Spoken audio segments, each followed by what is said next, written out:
सोने के बर्तन बनाने वाला। जमशेदपुर नामक गांव में आजी नाम का एक बूढ़ा आदमी रहता था। आजी का मिट्टी के बर्तन बनाने का व्यापार था और उसके पास एक खेत भी था। एक बार आजी बीमार पड़ गया।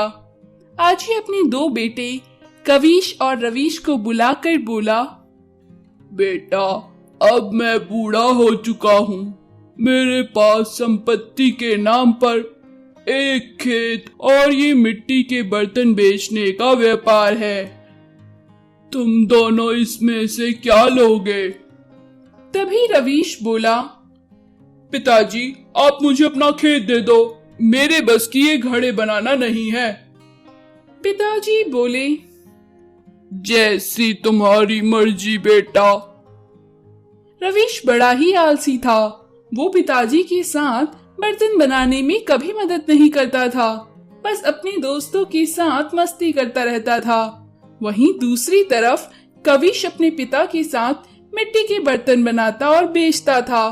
कविश बोला, ठीक है पिताजी, मैं आपके घड़ों का व्यापार संभालूंगा और इस व्यापार को आगे और बढ़ाऊंगा। इस तरह कविश मिट्टी के बर्तन बनाकर बेचने का काम करता और रवीश पिता के पैसे लेकर दोस्तों के साथ पीना खाना करता। एक दिन आजी की मृत्यु हो गई। रवीश खेत को बेचकर उसके पैसे दोस्तों के साथ उड़ाने लगा। वहीं दूसरी तरफ कविश मेहनत करके घड़ी बनाता और शहर में बेच कर आता था। लेकिन धीरे धीरे लोगों ने मिट्टी के बर्तन खरीदना कम कर दिया।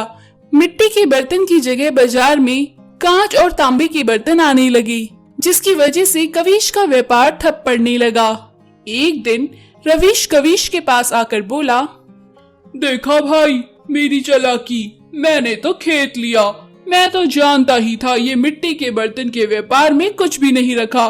तुम ही ने इस व्यापार को लिया। अब देखो मैं कितना ऐश कर रहा हूँ और तुम दिन भर मेहनत करते हो, तब भी तुम्हें कुछ नहीं मिलता। रवीश की बात का जवाब कविश ने कुछ नहीं दिया। वो चुपचाप वहां से चला गया। एक बार कविश बाजार से मिट्टी के बर्तन बेचकर आ रहा था।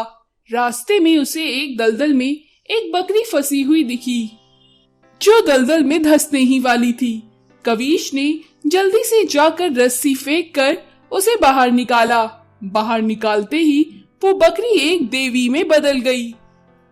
वो देवी बोली, कविश, मैं एक मायावी बकरी हूँ। तुमने मेरी जान बचाकर अपनी अच्छाई का प्रमाण दिया है। मैं स्वर्ग लोक से इंसानियत को देखने निकली थी कि धरती पर अभी भी इंसानियत बाकी है या फिर नहीं। तुमने मेरी जान बचाकर धरती वासियों पर मेरा विश्वास बढ़ाया है।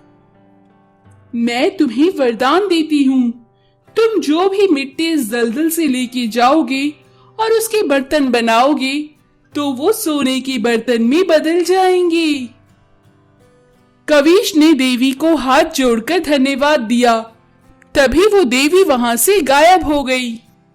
फिर कविश जरूरत पड़ने पर दलदल की मिट्टी ले जाकर बर्तन बनाता था और उसे अपने बर्तन बनाने वाले चक्की पर रखता और बर्तन बनाता। बर्तन बनने के बाद वो सोने में बदल जाता था।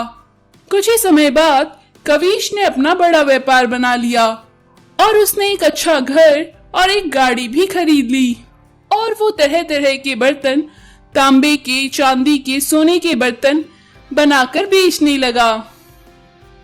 वहीं दूसरी तरफ रवीश ने अपने सारे पैसे लुटा दिए और खुद रास्ते पर आ गया। उसने एक दिन कविश को चुपचाप देखा।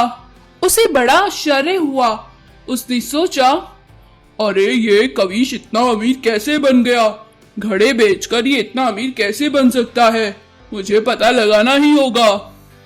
ऐसा सोचकर रवीश कविश का पीछा करने लगा। उसने देखा किस तरह कविश दलदल की मिट्टी से घड़े बनाकर उन्हें सोने में बदल देता है। रवीश ने सोचा, अच्छा तो ये बात है। मैं भी अब दलदल की मिट्टी निकाल कर बर्तन बनाऊंगा और फिर वो सोने में बदल जाएंगे। इससे मैं बहुत अमीर हो जाऊंगा। अब मैं दलदल की सारी मिट्टी निकाल लूंगा। ऐसा सोचकर रवीश दलदल में जाकर मिट्टी निकालने लगा। तभी दलदल से एक बड़ा सा हाथ आया और उसे दलदल में खींच लिया। रवीश चिल्लाने लगा, बचाओ बचाओ मुझे, मैं यहाँ फंस रहा हूँ, बचाओ बचाओ। तभी कवीश वहां आया और बोला, मैं जानता था तुम लालच में मेरा पीछा करते हुए यहाँ जरूर पहुंच जाओगे। तुम्हारी अय्याशियों की वजह से हमने अपने पूर्वजों की जमीन तक को खो दिया, तुमने सब बेच खाया। रवीश बोला, मुझे माफ कर दो भाई, आज से मैं मेहनत करूंगा, तुम्हारे साथ मैं भी मेहनत करूंगा। मैं कोई भी गलत काम नहीं करूंगा, पर पहले मुझे इस दलदल से बाहर निकालो। मैं तुम्हारे आगे हाथ जोड़ता हूँ। कवीश ने रवीश को रस्सी से बाहर निकाला और फिर वो दोनों घड़े बेचकर अपना व्यापार आगे बढ़ाने लगी। तो दोस्तों, हमें मेहनत से कभी नहीं घबराना चाहिए, हमें मेहनत करते रहनी चाहिए। गरीब वर्सेस अमीर की जिंदगी। रामनगर गांव में एक तरफ गरीबों की बस्ती और एक तरफ अमीरों की बस्ती थी। गरीब बस्ती में सब गरीब लोग रहते थे और अमीरों की बस्ती में बड़े बड़े अमीर रहते थे।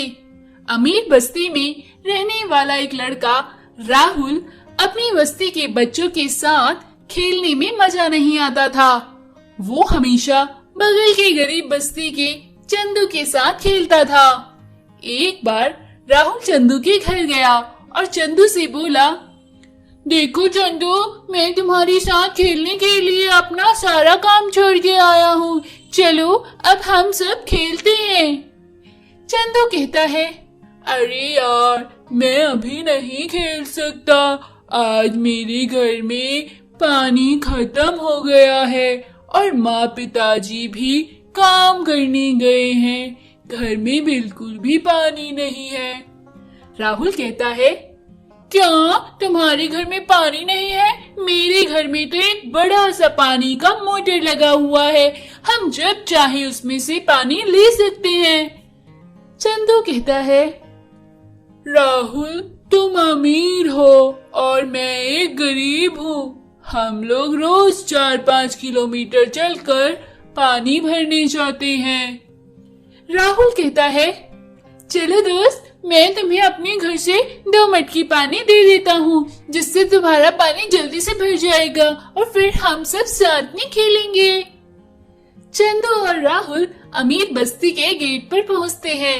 वहाँ पर गार्ड उन्हें रोक लेता है और राहुल से कहता है, राहुल बाबा, आप किस फटीचर को अपने साथ लेकर जा रहे हैं?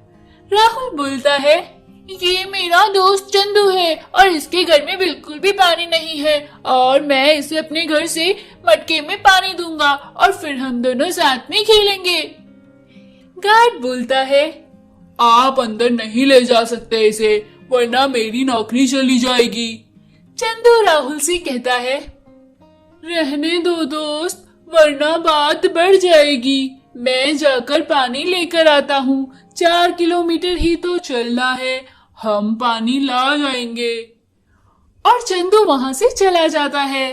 राहुल अपने घर जाता है और अपने पिताजी से कहता है, पिताजी मैं आपसे कुछ मांगू तो क्या आप मुझे देंगे?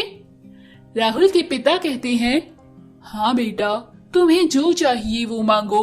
कौन सा खिलौना चाहिए? अमेरिका, जापान, चीन, कहीं से भी जो कुछ चाहिए बस तुम बोलो, मैं ला दूंगा। राहुल कहता है, मुझे खिलौना नहीं चाहिए, बगल की बस्ती में मेरा दोस्त चंदू रहता है, उनके यहाँ पानी नहीं आता, जिसके लिए उन्हें 4-5 किलोमीटर दूर चलकर जाना पड़ता है। क्या आप उनकी बस्ती में पानी की टंकी लगवा सकते हैं, जिससे उन्हें पानी मिल सके और उन्हें मीलों चलकर भी ना जाना पड़े? राहुल के पिता बोलते हैं, शाबाश बेटा राहुल, जो हम नहीं सोच सके उसे तुमने सोच लिया, मुझे गर्व है तुम पर। मैं अभी ठेकेदार से बात करता हूँ और गरीब बस्ती में पानी की टंकी लगवाता हूँ। अगले दिन ही गरीब बस्ती में पानी की टंकी लग गई। जिससे गरीब बस्ती के लोग बहुत खुश हुए और राहुल और उसके पिता को दुआएं देने लगे। राहुल के पिता बोले, आज मुझे सच्ची खुशी मिली है। हम व्यर्थी मंदिरों में दान, पैसे और दूध चढ़ाते हैं। अगर हम इनको किसी जरूरतमंद को दे दे तो सच्चा आशीर्वाद मिलता है। राहुल, आज तुमने मेरी आंखें खोल दी।